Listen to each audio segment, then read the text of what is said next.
Hey friends, thanks for joining us today. I have Ryan Brown, who goes by Ryan Kodak Brown. Super cool. He was actually on the show 9 years ago. It's going to be really fun to catch up. This is 9 years of adventure. And so we have a lot of catching up to do. His episode originally was on a cycling trip from Canada to Panama, and it was episode 282. But he's done so many things since then. So we're going to talk about that and how adventure can revolutionize, might be a word, your life. And I know that Ryan had that experience. He also is a filmmaker about adventure. So he's going to be able to share some insights, I hope, for us about how people can do that and what his work is. He more recently did a bikepacking trip from Patagonia to Alaska. So again, a long bike trip, but this time north instead of south. Ryan, welcome to the program.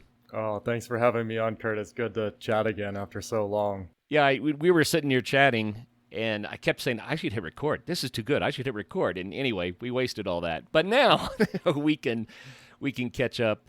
I want to go back to the beginning, Ryan.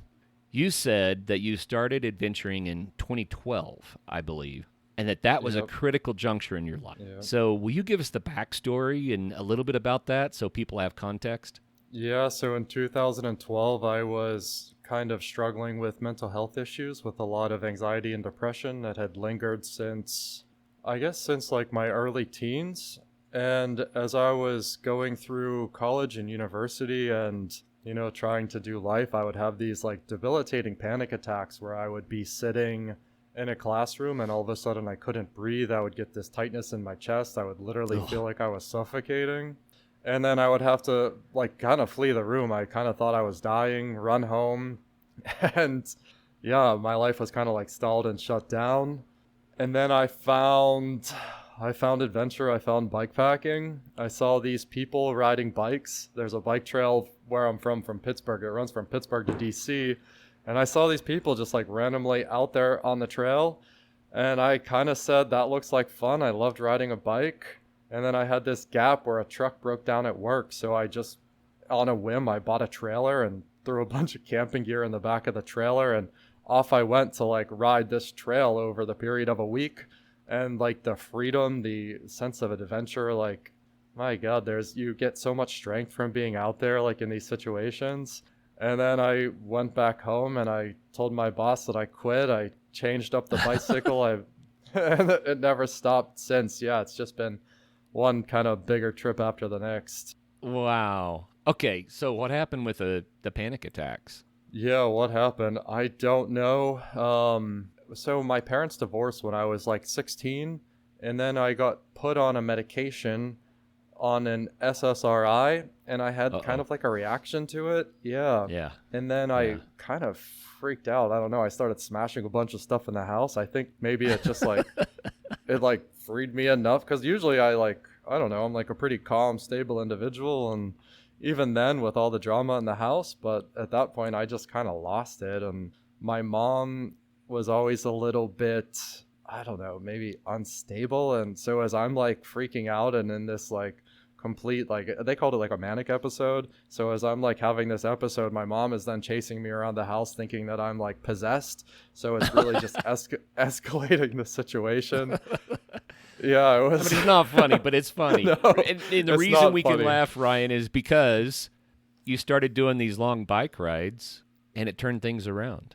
Yeah, I mean, it really So changed my explain life. that. That's the part that I'm fascinated about is how did these bike rides make a difference? Oh my. I think for somebody like me that was so locked up, so like afraid of the world, so shy, to just put myself out there in these situations where I'm like forced to interact with people, where I'm like forced to rely on the kindness of strangers, and people Mm. randomly invite me into their homes. They would support me in so many different ways on these trips. And yeah, it really like instilled a lot of confidence. It really, goodness, how did it change me? Like in so many ways, it's really hard to even put into words how it changes you. Yeah. And it really creates a lot of situations that you like can't run from. And maybe in the past I might have like, I would flee from school when I would have these panic attacks. Right. And out here, if you're having like a really difficult situation, like you can't escape it. There's no choice but to like trudge on, you know? You're gonna have 100-kilometer winds in your face. Like, I don't know. I had Giardia for the last 3 weeks straight now, so my energy levels were really down, and I'm still forced to get on the bike and ride regardless of what's happening with my Wow. body. And So you found, I guess, what you're really made of. You had to dig deep, and that builds confidence, right? yes, yeah, so much confidence. Wow, and that was a long time ago. That was, yeah, I'm 39 now, and this was my first trip there was 2012. I was, I think, 26 at the time. Yeah, so it's just really built on itself. And Neat. You know, I have so many places that I'd like to go in our conversation. I want to make sure that we touch on all of it if we can, but the idea that doing the big thing and doing the hard thing turned your life around. I just want to highlight that. That is yeah, so cool. yeah, it really turned my life around, changed everything. And Well, also, it makes kind of life, after you've been like out in the wilderness in these like really difficult situations, and I've had a lot of difficult situations, when you go back and suddenly ordinary life doesn't seem so bad. If you have like an angry boss or like whatever's happening, compared to like how much you can like suffer on an adventure, it puts life into perspective. Yeah, I think one of the biggest, it provides this sense of very real and tangible. I think in our modern life, our stresses, it's almost hard to put a name on. There's so much underlying like mm-hmm. stress and tension that can build, and it can be really difficult to like name like what the thing is. And then on adventure, you really can like say like, okay, this is the wind now, and I don't know, it almost like trains you then to like actually identify a problem, realize and recognize what this is, and then see what's happening with like your mental state. Yeah, that's fascinating. You know, I recently did an episode with a gentleman that was talking about the self discovery that comes from doing a long run. It could be a long bike ride, but whatever. It's just you and your thoughts, right? Yeah. And he was talking about no other time in life can you really dig that deep and do that inner work until you have something that gives you a big block of time and your body is preoccupied with a movement and you're able to just go, oh, yeah. You know? Did you have that Yeah. experience? Oh, all the time. Yeah, it gives you so much time to like think about your life and where you've been, where you're going. Like, yeah, to really think and process things. It can also be a challenge because today it's easy to tune that out, to just throw on, music, to throw on podcasts. You can really tune out that voice so easily today with so many Mm, distractions. yeah. So yeah, that's like some of the best is when I'm out here and there is no internet connection, sometimes to completely disconnect then for weeks at a time with no chance to actually try to escape from your thoughts. Yeah. Wow. That's cool. I'm thinking back to when I used to take teenagers into the woods and we would do a week long trip or something like that. And I did this multiple times with different groups. Some of these young people thrived. It's like, oh, I found my element. This is where I belong. Others, when they were taken away from their distraction, they would start to unwind. When I say unwind, I don't mean become calm. It was just the opposite. They would freak because they relied so heavily on all their distractions that they never processed. And when they were forced to start to process, it was too much. So I don't know why nature does that necessarily, but it can be so healing, It really can. Incredibly. I find it Uh, now every time that I come into a town. So, like now we're bike packing, so I'll be completely disconnected for like long periods, for days at a time, maybe longer. And then I come back into society and suddenly there's notifications, there's emails, there's people to talk to, there's work to be done, there's so much. And then for a few days again, after I'm back on the road, and I call this like rewilding. It's almost like I can oh, yeah. feel it in my body, this like tension of like my mind wants to go back into those distractions. And it takes literally like a few days to like come back out of that and just calm down again, for the mind to settle, that monkey mind to, yeah, settle and calm down again into more natural.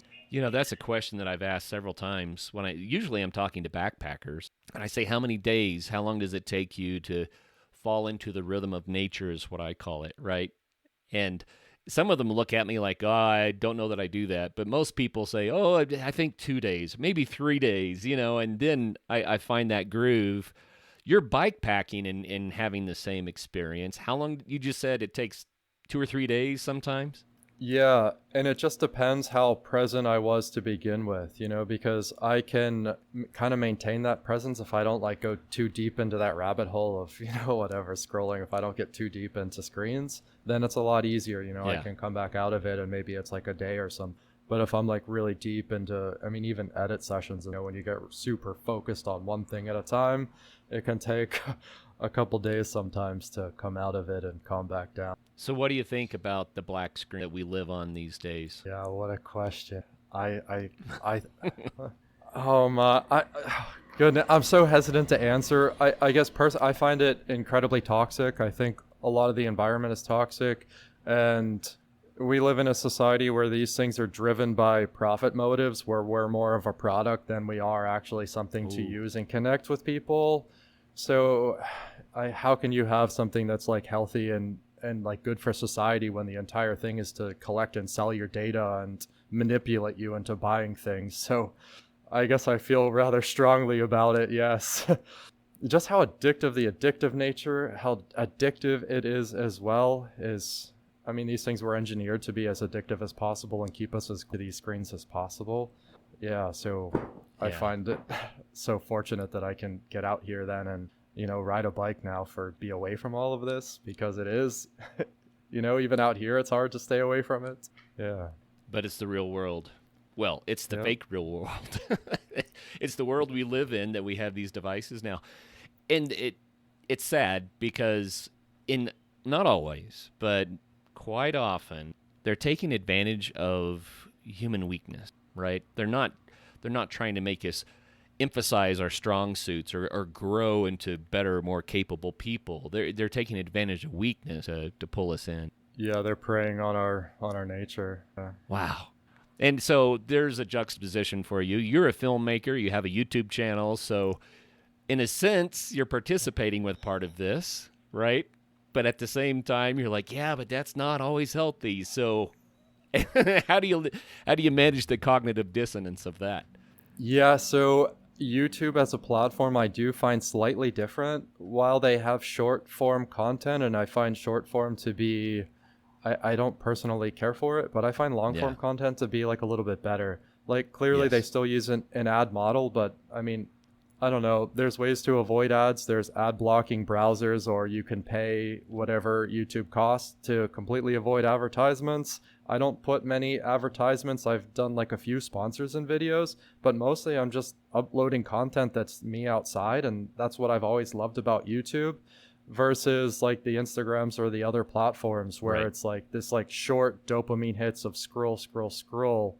I just posted a 3 hour video the other day that is just 3 hours of like me and my wife cycling across the entire continent of South America. And Love if you it. don't have ads, then you're just fully immersed in the South American continent. I'll confess that doom scrolling on the YouTube shorts, and I don't do TikTok. I really spend very little time on Instagram. I just have found those formats. Maybe I'm too compulsive. I get stuck in them, so I'm just kind of like, no, it's not going to be my thing. I want to have real life. But I got caught doom scrolling on YouTube, and I was probably 5 minutes into it, and I confess I have had times that I get sucked in for 45 minutes, and don't even know it, and it's dumb, and it makes you feel icky.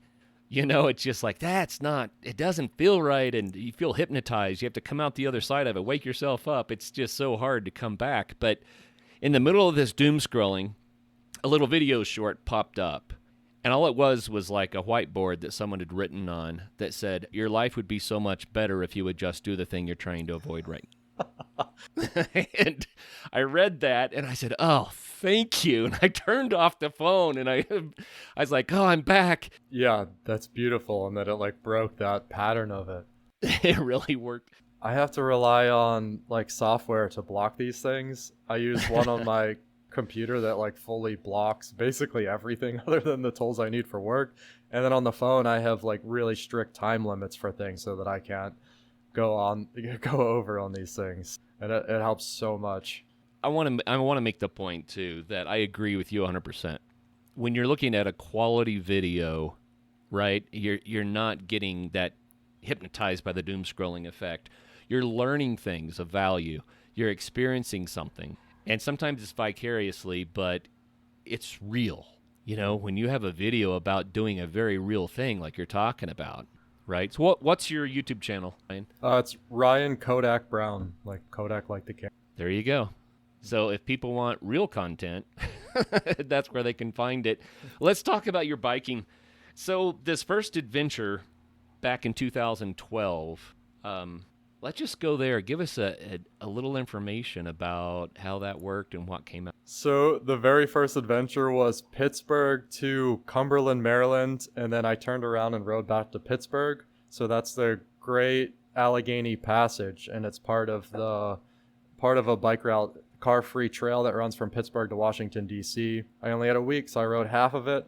And at the time, as I mentioned at the start, I had a week off of work, so I just went out, I bought a trailer, I hooked the trailer up to a carbon fiber like road bike, shoved it full of like way too much gear. I put a cooler in there that had ice and meat. I don't know what I was thinking. I'm gonna like have a campfire and make burgers or something, and the bike would barely ride. It was so heavy I could barely steer it with the the Nice. counterbalance of the trailer on the back. Yeah, it was a fun trip. I mean, the first trip like that is always something like super special, and the pain of the saddle, after riding Right. every day. Yeah. Was that when you, I guess, did the bigger trip down to Panama after that? Well, no. So then I went back home, and I was working as an arborist at the time. So I taught myself how to like climb trees, cut them down, do all the roping and the rigging. So I was doing that for work. And after that trip, then I told my boss that I quit, and then I cycled from Pittsburgh to Bar Harbor, Maine. And then, so it was just like a step bigger, 2,000 miles Right. compared to 300 miles. And then that one, then I just wanted to go bigger and do more. So then I went from Canada to El Salvador, which is what we talked about the last time on the podcast Nice. here. So what was that like, your first big trip, international trip? Yeah, that one. Oh my, it can be so difficult to like put all these things into words. I mean, it was like shocking in a lot of ways. I had a lot of like super terrifying moments. Like I remember crossing into Mexico, and everybody before this trip told me that I'm going to die, that for sure they're going to kill me. I'm going to be murdered, held for ransom. My dad swore up and down. He was terrified. I had to quit talking to him for about a month because he was so worried about the trip. And then I remember in California, as I got closer to that Mexico border, just having the most terrible nightmares just for days on end, as like that Mexico border is approaching. I mean, it ended up mostly okay. I had a few sketchy moments. I was robbed. Some guy came up to like me and a friend with a knife and tried to rob us, but we ended up chasing him. Actually, we like threw rocks at him and chased him off a mountain. And then the local people, kind of like, I guess beat They him helped up, out. and they helped out, and we got all my friend's stuff back, thankfully. Yeah, and then I had another sketchy moment at the Mexico-Guatemala border, which we talked about last time, where I was kind of taken at gunpoint by like a family of like narco traffickers, and I was their, Wild. for lack of better words, they're like pet gringo for 4 days while they just took me I around. remember And this. yep. Yeah, and yeah, so I mean, the trip was crazy. And so that moment then too, I didn't want to ride alone after that. I had been like through Mexico for 5 months solo, just by myself, and that was its own experience, where I would sometimes go weeks on end without even hearing English, especially in the north of Mexico, where nobody really travels. Um, Hmm. yeah, but then after that incident with the narcos, I started through hiking. So after that trip, I went back home and I saved money again. And then I hiked the Appalachian Trail, and that's what kind of set me on the path of like hiking. And But that's still just the beginning, because you just kept going and kept going and kept. I mean, this was 9 years ago when we visited last, and you've just kept going ever since then. yep, yeah, it's been one trip after the next. I would adventure until the money would run out. I would find work for usually just like a few months for like a season or so, doing whatever work I could find, and then I would take another trip. I would either go on another through hike or another big bike trip. And then in 2019, I moved into a van. I outfitted a minivan. I was looking for more stability in my life after just free floating, sleeping on couches, or I lived in an equipment trailer for a while, like on one of the job sites. He just let me sleep there. So then the van kind of gave me a home base that I could park and leave while I went on these adventures. Yeah. Was the van a big improvement, or was it just kind of like became more things to take care of? I'm curious. No, it was a huge improvement. Yeah, because then I had a place that was my own, like when I would come back after one of these trips, I had a place to go to. Like my stuff was in it. I didn't have to like pack things into like I didn't have much stuff at that time. I'd gotten rid of everything, but I still had a lot of, like camping gear or like extra gear like that. So then it just gave me a place to like leave things. I had a home base and I would drive around and I would do like Lyft or DoorDash and I would like kind of work out of the van for a little bit too so I could make money and live out of it and travel all at the same time. So it was kind of fun. I did that for I think 4 or 5 years. Nice. So you had the van life season of life as well. Y- Yep. Yeah, and still like adventuring because I parked it then and I hiked the up or the I went back to the PCT in 2021 to hike it southbound and just south a week into the trail like south of the Canada border I met I met my future wife then and we ended up hiking all the way to the California border and California ended up closing because it was one of the worst seasons of Oh, forest yeah. fires. They literally closed every national forest and stuff in the state, so we had to get off the trail. But then yeah, then we ended up like traveling together and I ended up moving to Belgium. We got married in Vegas. Like she came and moved into the van for a while and then we drove back, sold the van and then moved to Belgium where she's from. So Belgium. Okay, let's try to wrap this up. I don't mean finish. I mean contain it somehow and put a bow on it, right? So through hiking, bike packing, van life, met your wife, moved to Belgium. So some people would say, Ryan, you were just a homeless dude. But there's a difference between being a homeless person and living an adventure focused lifestyle. So can you contrast that for us? Yeah, I think maybe the biggest difference is that maybe homelessness isn't always by choice. Maybe some people Right. do choose it, but I was never destitute. It was always a choice for me to just live.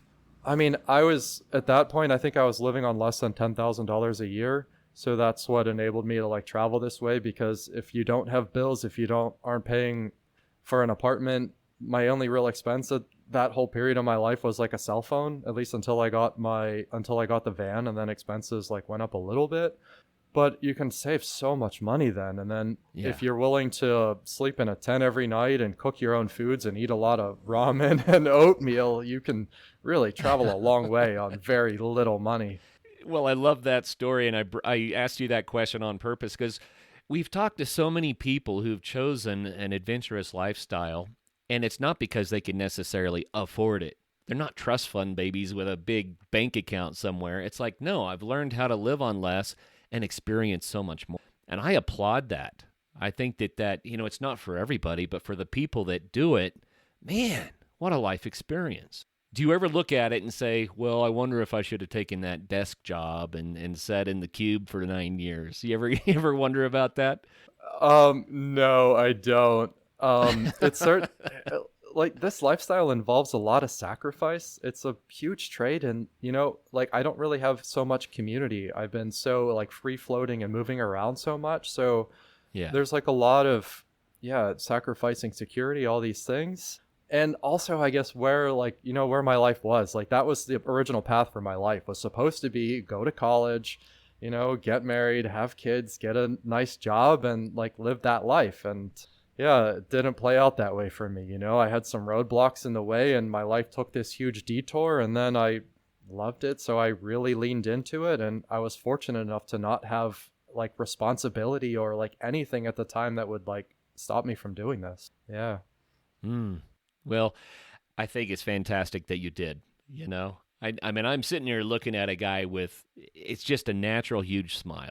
It's like, no, life has been good. Life has been good. And so many people can't say that, right? It's a reason they doom scroll. It's like, I feel numb inside. I've got nothing going on. I need a distraction. I don't want to think about my life. And, so we just get caught up in that doom scrolling. But you actually chose reality and made something beautiful out of it. And it's still difficult. Life still comes with its challenges, no matter what path we choose in life. Yeah, for sure. So you met your wife on the through hike, or your future wife, obviously, on the through hike. You moved to Belgium. Is there more to that story that we need to hear? It sounds awesome. Yeah, so then I moved to Belgium, and then I had to learn Dutch because Belgium speaks, like, in the north half of Belgium they speak Dutch. In the south half of Belgium they speak French, and there's one tiny pocket of Belgium that even speaks German. So Belgium is a bit of a it's a little strange in that sense. So I started studying Dutch. I took like a bunch of Dutch classes. I still am not like anywhere near fluent, but I can get enough to like get by. And then I found work on a golf course at that point. I worked on a golf course for a year, like mowing the grass and helping maintain everything. And that helped save money then for this trip. So I guess it was just like more planning for in a way. And Wow. Belgium was a So keep going. yeah, and Belgium was a lot easier than like my wife coming to the United States. The US makes it a lot more challenging. And in Belgium Uh, I could work from day one, and it was they just make it a lot easier. and you just mentioned this trip. We should probably talk about that. Where are you right now? So currently I am in the very south of Mexico in the state of Oaxaca in a tiny town called Union Hidalgo. Nice. This is And is your just wife with you? across. Yeah, and my wife is here as well. Okay, and you're biking a big one. What's the goal for this trip? Yeah, so the goal is to cycle from the very southern tip of South America, from Ushuaia, to the very north of North America to Prudhoe Bay, Alaska. So from like the Hmm. Antarctic to the Arctic. I've talked to people that did it the other direction, and I Most don't know people which do. direction's best, right? But what an amazing life experience. So, Yeah.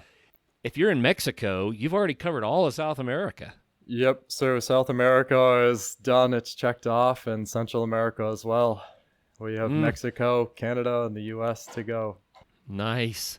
Well, what have your experiences been this trip? Tell us about what it was like for this first year. I guess you're about halfway, a little over halfway.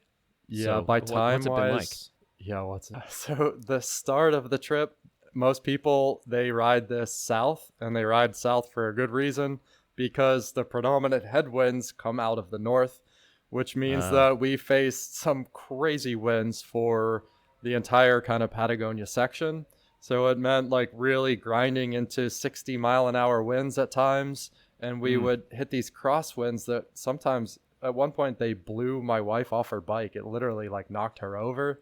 And whoa. yeah, we were just trying to get to the Chile border at that time in Tierra del Fuego, and some guy in a truck like witnessed her getting knocked over. We're on some gravel road basically in the middle of nowhere, and he like stopped and ended up helping us. He gave us a ride for like 18 kilometers to get to the actual border there. Otherwise, I don't think we were going to make it, and we didn't have much food left because we'd been grinding into these headwinds for like days at that point. So, that was a major. Did it get better after that as far as the winds and stuff?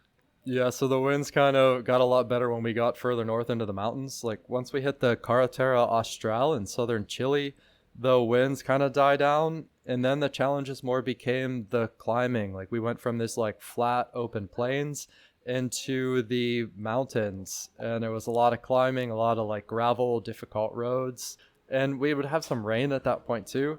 But the landscape at that point was so stunningly beautiful. Like we're talking like pure Patagonia, going through like the parks of Torres del Paine and El Chaltén, the mountains there, and the glacier Perito Moreno. Like what a sight that was. Wow. So, all of it sounds very, very difficult. And I think that doing the hard thing sometimes is so worth it. But when you look back on it, you're like, oh, I wish that wind hadn't been there? Or do you look back on it and say that was somehow a part of the experience that was also good? I don't know. What's your perspective? Yeah, I think that the challenges often make for the best stories, and they really kind of make us who we are. So like kind of fighting and yeah, I don't know, what is life without challenge? I think we kind of talked a little bit about like modern society, and maybe that's like one of the struggles is like I don't know, it's like kind of I don't know, yeah, like we don't have like a struggle sometimes. Like it's not like we have this like big real thing that we're working to. A lot of our goals are like years off in the future. They're not so like immediate as just like, oh my, this wind is terrible and I'm running out of food, and if I don't make it another 20 kilometers, then I'm going to be very, very, very thirsty and hungry. So, Ryan, as sometimes happens, you lost Wi Fi for a little bit, but I had just asked the question, can you give people a reason to try something like this? And I'm sure you gave a great answer that we couldn't hear. So, Yeah, so in adventures like these, they can be so difficult, but they make us feel so alive. Like, yeah, it does really change an answer after we coming back in, doesn't it? you probably had a really Yeah. good one the first round, huh? No, I love what you just said. Very, very difficult, but make us feel so alive. Yeah, it's like the struggle when you're like really into something like this. I keep coming back to that. It's so real, it's so tangible. It can really suck in the moment. Like sometimes this is bordering into like type 3 fun where it's maybe not even fun to talk about afterwards. But usually after these struggles, like when they're done, it's just this like whole sense of, I don't know, it's more than accomplishment. It just like really feels amazing. It feels so good. Yeah, even if it doesn't feel so good in the moment when you're actually doing it. Right. I guess I'm sitting here feeling jealous, you know, to be able to have that kind of adventure.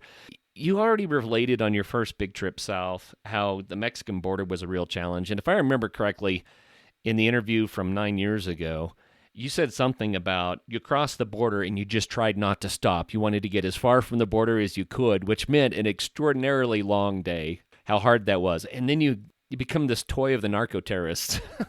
you know, a lot of people would say, okay, that's it, I'm done. But you've continued for 9 years to do more big adventures. Have you had more bad experiences like that? Or has it been more like, no, it settled down? Yeah, no, it like really settled down after that. I did take a break from international travel, and that's kind of why I started through hiking, just Oh, to yeah. live and travel in the woods with a bunch of like, like dirty through hikers. But I did eventually like go back to Mexico a few years later to ride the Baja Divide, and yeah, I've not had any real bad experiences since. I'm always hesitant to jinx myself, but everything else has been, the normal like storms and weather and yeah, kind of the normal adventure related problems, but yeah, nothing major like that. So, what's your perspective on the human race in general when it comes to this sort of stuff and also the safety of this type of adventure travel? Yeah, so that was the most beautiful part of like adventure travel for me was just experiencing how good people are. I think when we're home on our couches and we're watching the news, we get this like real fear and dread of our neighbors that everyone is out to get us or, like all these people are bad. But in reality, I think that like the vast majority, like 99.9 whatever percentage of people are actually really good. I think that's the greatest strength of humanity, and that's what's like allowed humanity to thrive and like kind of prosper and take over the world as we have, whether that's good or bad. But it is like the strength of humanity is just how helpful, how kind we are, and how much out of their way people would go to like help us when we're out here. And like now we're literally camping in a lot of people's yards. We'll go up to a random person when the sun is setting and we'll go onto their property and just ask them like, hey, we're doing this big trip and it's not always that safe, or there's not much land, can we camp here, are you okay with that? And sometimes people invite us and give us a room to sleep in, or they'll let us sleep on their porch, or they just let us pitch a tent like in their trees on their field somewhere. Like people are extraordinary. Mm. People need to hear that message, Ryan. I think they need to hear it more because we don't get that picture from the news like you mentioned. And it's interesting because you've done a lot of big adventures now, and your first big international adventure had what some people would think is, oh man, that's just exactly what I knew was going to happen. But then you say, no, that was an isolated thing. It's not like that. Yeah. And even that guy, like, in most ways was nice to me, he still like and did invite me to his home, and he introduced me to like all five of his wives. So, I mean, yeah, That's crazy. So even the scary people were kind. yes, yeah, exactly. Yeah. And like really bad things it's so rare for anything like really bad to happen. And how many people end up in a car accident, or how many like Right. tragedies happen in your own home, you Yeah. know? Yeah. And yeah, my father, when we were in we were in Peru, I got a message that he was diagnosed with leukemia. No. And he was literally 3 months away from retirement, worked his whole life. He's about to retire. And then he's diagnosed with leukemia now. So, yeah, I think, yeah. So, I mean, life is No guarantees. no guarantees. Yeah. So what are your thoughts? You were one of the people who said, I'm going to live it while I can, this way while I can, and have these experiences while I can. I'm not going to wait because you never know, right? Yeah. But do you think that's what everyone should do? Most definitely not. No, I don't think this is for most people. Maybe small trips. I love the way that Alistair Humphreys talks about like the concept of a micro adventure of Yeah. just, get out and start small. And then, if you have the time, if you can do it, then maybe go for it. But, start small, like, or just get out on a weekend, go out for an overnight. Yeah, I was in a position at the time that I had literally no responsibilities. And my life wasn't going so well with the anxiety and with like mental health issues. So this opened up as an option, and I really leaned into it because I had those options. Yeah. Mm. But it's worked out really nicely for you. And now you have a YouTube channel. I mean, you just told us how beautiful it was in Chile, and I'm sure Patagonia was too. But we can see some of this, I assume, on your YouTube channel. Yeah, I've been posting kind of monthly episodes, basically a breakdown of each country, and then I just released a 3-hour episode of like the entire South America cut down into 3 hours. Yeah. Nice. And so that's Ryan Kodak Brown. Yep, Ryan Kodak Brown. And you've also done a feature length documentary. Tell us about Yes, that one. we hiked, my wife and I, like right after we met, right before we got married, we hiked the Great Divide Trail in Canada. It's like around 1,000 kilometers long and goes from the U.S. Canada border to just north of Jasper into Kakwa Provincial Park. So we filmed the entire thing, and then yeah, kind of made some interviews and stuff, and made a feature-length documentary of the trip as a fundraiser for the Great Divide Trail organization. So we were able to help them, and it pioneered their film fest now. So the GDTA like hosts an annual film festival as another fundraiser, so that's really fun. And then we were able to get it into a number of film festivals around the world, and it's now on YouTube for everybody to enjoy. And the name of it again? Um, Out There, the Great Divide Trail. Out There, the Great Divide Trail. Now, there's Yes. a Great Divide route. We have to be careful what we call it in the U.S. Does it connect with this? Kind of, yes. So this is like an extension of the Continental Divide Trail, like the Okay. CDT for the hikers. And it is basically because the Great Divide mountain bike route crosses and goes into Banff, but it stays down on the roads versus the hiking trail here is up in the mountains, it's in the passes, and for much of the trail there isn't a trail. I mean, they're constantly improving it every year, and they've made like great strides in the, I guess, 4 years since we hiked it and made that film. So a lot more of it's connected, but it's like a very remote and difficult trail. Hmm. I talked to one of the people that was leading the organization that supports the Continental Divide Trail several years ago, and his statement at the time was, I'm not sure if anybody has hiked the same route on the CDT because there's so many alternate ways to go and so much route finding getting from point to point to point. He says, I'd be surprised if any two people actually hiked the same route. But I don't know. It might be much more connected now. But you're saying this section is very much like that. Yeah, a lot of this is like that. Yeah. With GPX tracks and stuff nowadays, it changes a lot because we tend to just like follow the track that is out there, especially with, what gut hook, I guess it's far out now. So that's like changing it a lot. And this trail is, yeah, we mostly, I guess, followed a GPX trail. So I'm sure a lot of us have hiked it like rather similarly. Yeah, you have the electronics to do it now. Yeah. How much backcountry backpacking through hiking skill do you need before you attempt this one? The Great Divide Trail is a big one. I would say you should have some experience under your belt first. Most of the sections are 100 miles long, or is it 100 kilometers? No, I believe it's 100 miles. So it's generally like 6 days, 7 days Mm, between resupply points, and there's not always a lot of like good bail options. The last section, it might have changed now, but when we did it, we had to hike 300. Was it kilometer? I get confused now in kilometers and right. miles. But we hiked 2 weeks straight, so we had to carry food for 14 days because one of the trails that came into it was closed, and because that section is just like so remote. And there's only a few bail options, and one of them would have involved like a crazy swim over a river that Oh, we were goodness. reading even horses had trouble fording. So yeah, so a lot of the trail is like rather difficult, and then some of it is very easy because you're going through like Banff and Jasper and these like very populated areas Right. where there is a lot of other people on the trail.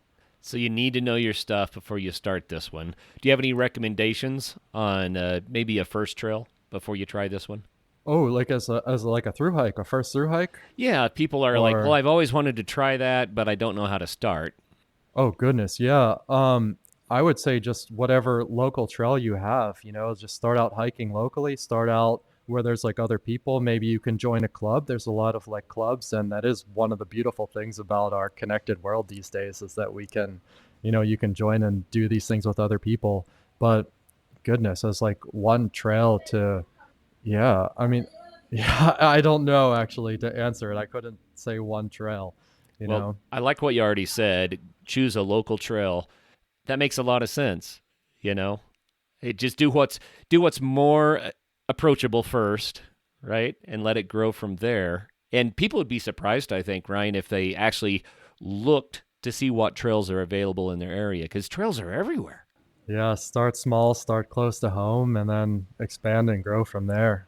Yeah. Man, we should do a whole other episode on the how to for all of this kind of stuff. But for instance, bike packing. You learned filling up a bike trailer with an ice chest and other gear might not be the way to do it. What recommendations do you have? We'll start with biking, but if you're actually going to do a long bike ride, what do you really need and how do you do it? Yeah, so gear wise, the easiest is to start with panniers, but a lot of people could even start with stuff that they have in their home. Like if you already have a rack on the bike, you can strap a dry bag to the back of it, and you could strap a dry bag onto the handlebars, and you could get like a pretty good feel of just, yeah, go out simple, like strap a tent on there and strap like a sleeping pad and a sleeping bag, and you can almost just like go out for an overnight or at least ride into a park and assemble it and test your gear like that, and you can get that like feeling for it. You can start small. And then for like a more complete setup, like panniers are by far the easiest. So like a few panniers thrown on the bike and then stuff it full of some camping gear, some food, and yeah, then you can ride away and see where you end up. How heavy is too heavy? What's your goal whenever you're loading up your bike? Yeah, that's a question. On this trip, I'm way too heavy. I'm very overpacked because I'm carrying a lot of electronics for making this film that Oh, we're yeah. doing. Even footage wise, I have like 10 terabytes of footage. So I've got, I think like 8 hard drives or something. So I'm carrying a lot of weight. I don't know how much. I would say it's over 100 pounds total with like food and Wow. water and the bike and all the gear.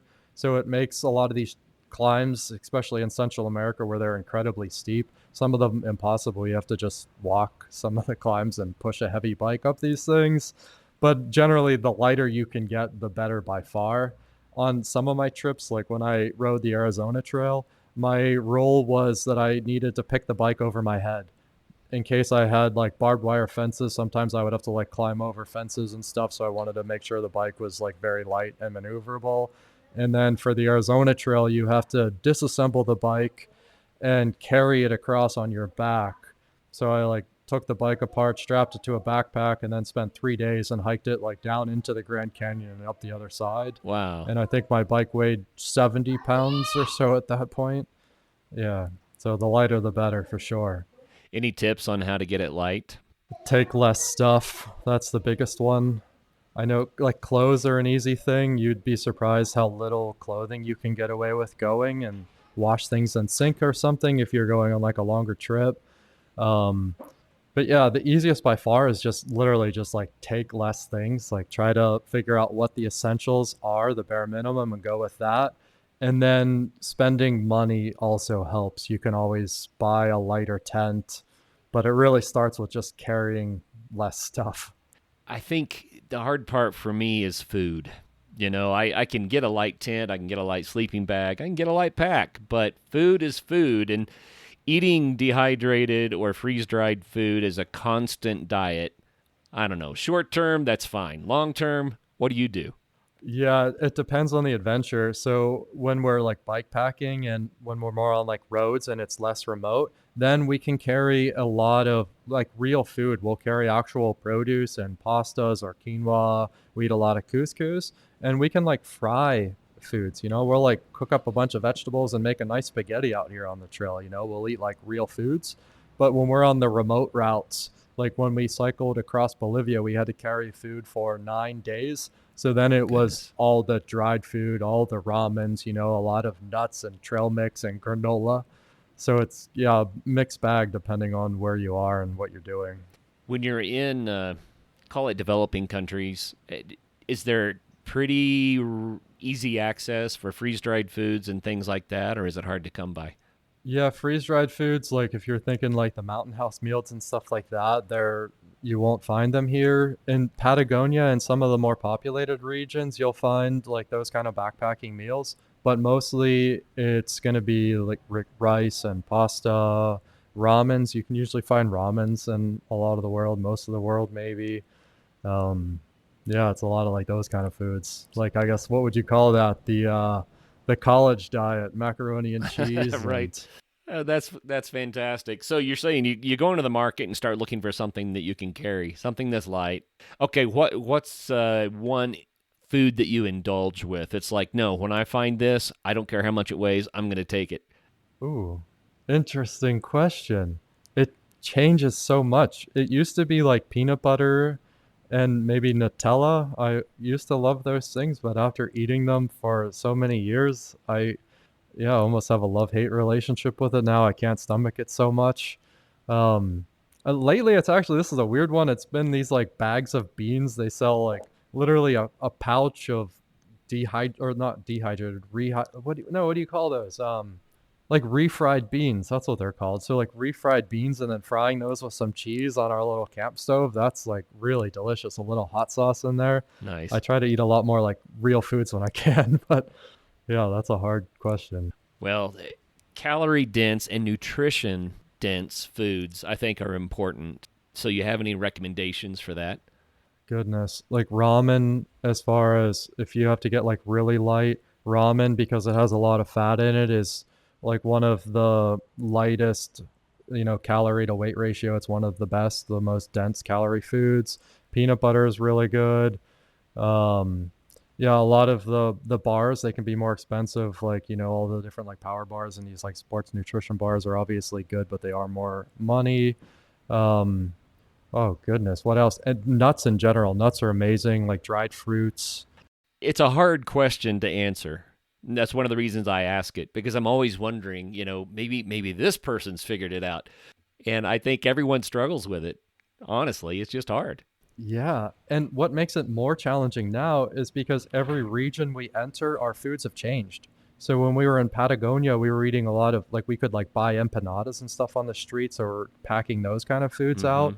And now if we're gonna pack something, it's like tamales or now there's a lot of like access to like beans and tortillas, and our diets like really changed as we've crossed all these different countries. Are you the kind of person who can eat just about anything and be fine? Or do you find that your endurance and your strength and that kind of thing shifts with your diet? No, well, it definitely does. If I eat like a lot of the standard through hiker diet was like the hostess diet, that's a lot of like candies and junk food, and my energy really flags. Like I find like those like sugary dense foods, especially as I get older, my body doesn't handle it so well, Uh, and then I end up with like the sugar crashes and stuff. So like definitely like as many like real whole foods as I can, like the nuts and the granola, if like those kind of things, like actual just like real food. We're fortunate now that we're in like cheaper countries where we can eat a few tacos for $1, and that's like amazing fuel. mm, But my wife is the type that can't handle, just like she's like much more picky. So for her to like eat ramen and every night, like yeah, she's on the other end of the spectrum where she needs like diversity in her diet. Whereas I could eat chicken and rice every single day as we did through like Bolivia and Peru, and she got like really tired of it really fast. I think I would be more like your wife. I I think I need more variety in my diet, and I have to be pretty careful about what I eat. Regretfully, but that's a big deal, man. Food matters. It really does. We are what we eat, right? Let's talk about filmmaking a little bit. Before we hit record, we started talking about the different experience when you have the GoPro on versus the GoPro off. And I don't know if people have experienced this, but I think it's meaningful. So, will you take us there a little bit? What does filming do to the experience? Yeah, I've always loved carrying a camera into the backcountry. I've carried a camera on every trip that I've done and only gotten more and more into it as I go. So for me, I find that it adds this whole beautiful, like creative element to the journey. It really adds to it.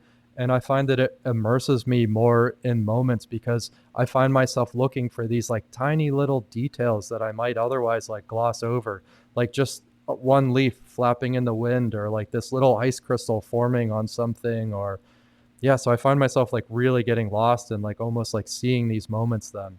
And then because I am capturing them, I find that they tend to stick with me more because I'm so much more like immersed and focused on these like specific details. Hmm.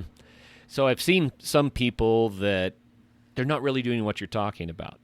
They see a view and they pick up the camera and they click and then they walk off. And they don't take the time to absorb it. What you're saying is you're looking for the art. You're looking for the thing that's really going to make your film pop or whatever, right? That's a different approach. And that's interesting because I've talked to so many people who have said, yeah, I mean, if all I do is just take pictures, I find that I don't get into the experience. But what you're saying is the opposite. You're like, no, I'm trying to find the best thing, and that helps motivate me to experience it. Yeah, indeed. And I'm trying to share that feeling that I'm experiencing in the moment. So, I mean, in so awe of so many of these landscapes. I had an experience on the Grand Canyon. I'm sitting on the rim there, just staring in wonder at this expanse that, like, literally my mind can't even comprehend how deep this goes. You can't even see the actual river that's so far down there. And Ugh. I'm just watching this line of people as they go out with the camera. And I don't think any of them actually looked at it with their eyes. They only looked at it like with the camera just to record it. And I think that's kind of the difference then is they didn't take the time to like pause and experience it. Whereas I'm actually still sitting in those moments, you know? And I guess because I do Mm. have the advantage of time where I can really immerse myself in these things since we're in them for longer periods of time. But yeah. Boy, that's a good point, too. When you're traveling by bicycle or even by foot, it really slows things down. Yeah, it slows them down tremendously. Yeah, you stare at the same mountain sometimes for days and just watching it like slowly get closer as you're like pedaling towards this thing that's, yeah, some of these volcanoes, we can almost see them probably like 300 miles away or more. Wow. And then it's like this period of yeah, a long time as you're traveling and just watching that thing and then watching it recede into the background over the next week.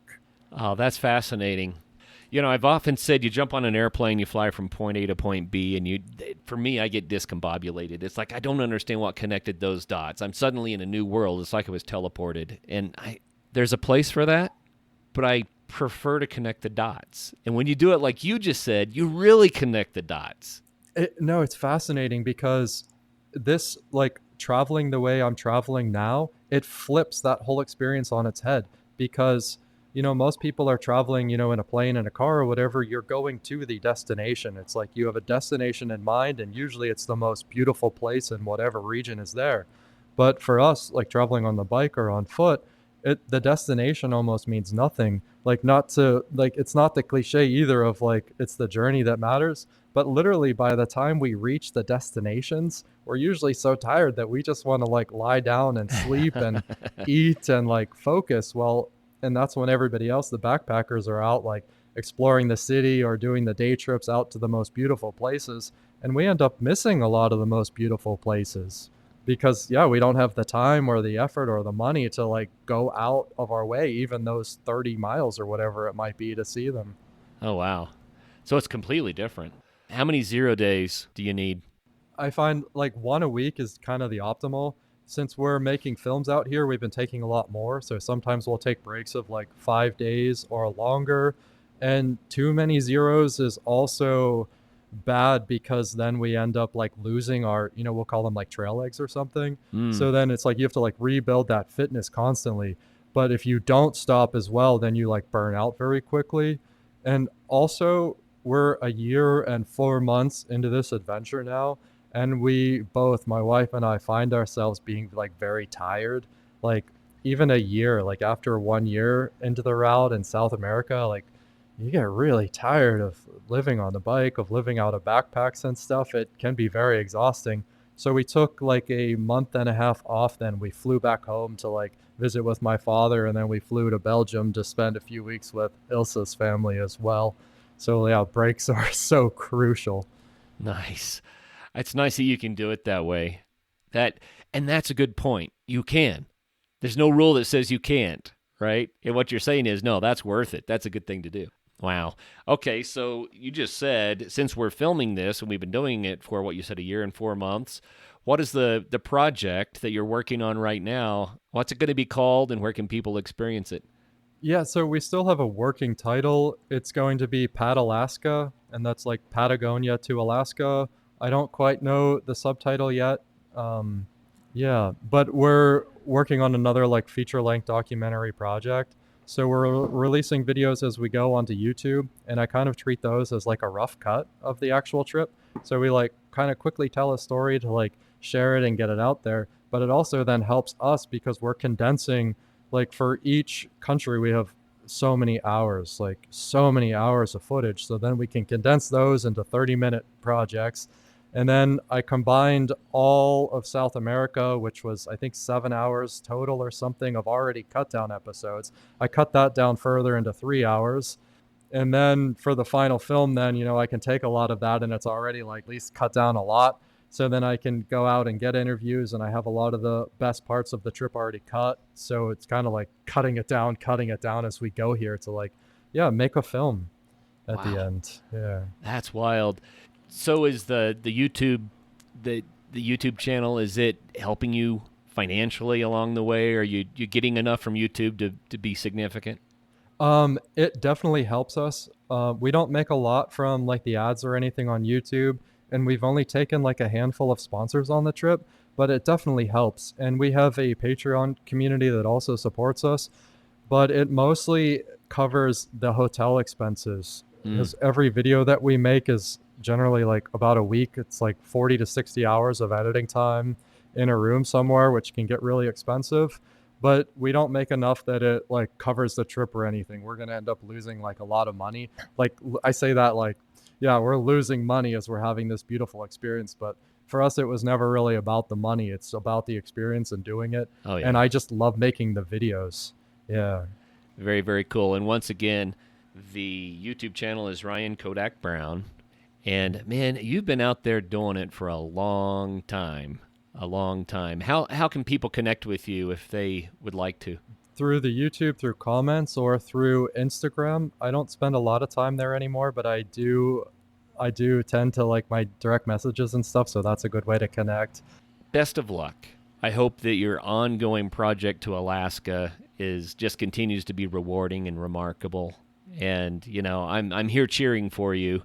So you've got at least one fan for sure. Yeah, Kurt, thank you so much. This was fun, and being back on the podcast after like 9 years, 1,000 episodes later, this was really fun. Thanks for having me on. Yeah, isn't that crazy? 1,000 episodes later, but you have more water under the bridge than I do. I think you have spent those years well. So fantastic. Ryan did a really good job of explaining how this kind of thing can rebuild your life. And I'm jealous. It just sounds fantastic. But whatever you choose to do, make sure you do get out there and have some fun.